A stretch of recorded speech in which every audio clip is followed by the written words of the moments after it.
This is the quartermaster of the outlawed Esfigmennu monastery, who gathers supplies for his fellow rebels in what they call the outside world. He's heading for the fence which separates Greece from Mount Athos, a self-autonomous state of 20 monasteries where monks practice their faith in isolation. On the other side of the border, the supplies are carried along mountain paths on foot.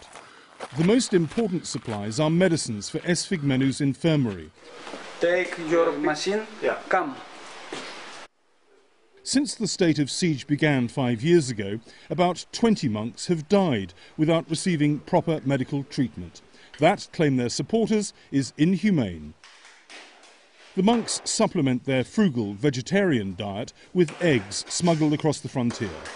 They used to eat fish, but that's impossible, as the Coast Guard has threatened to seize their boats.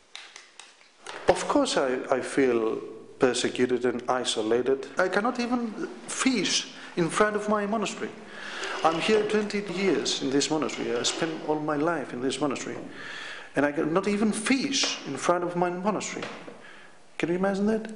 It is outrageous that the Greek government, at a time of financial crisis, is wasting Greek taxpayers' money to fund the Coast Guard and the police around the Esfigmennu monastery.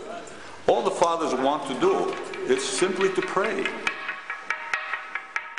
The blockade began under Greece's previous Conservative government in support of Patriarch Bartholomew's campaign to evict the rebels for their resistance to his authority and his attempt to resolve differences with the Pope. Orthodoxy or death is the mantra of the Conservative Esfigmennu Brotherhood, which would like to resolve the dispute through dialogue. Abbot Methodius appealed for an end to the blockade, saying, "One can't be persecuted for one's beliefs because every monk is a free spirit to believe what he wishes."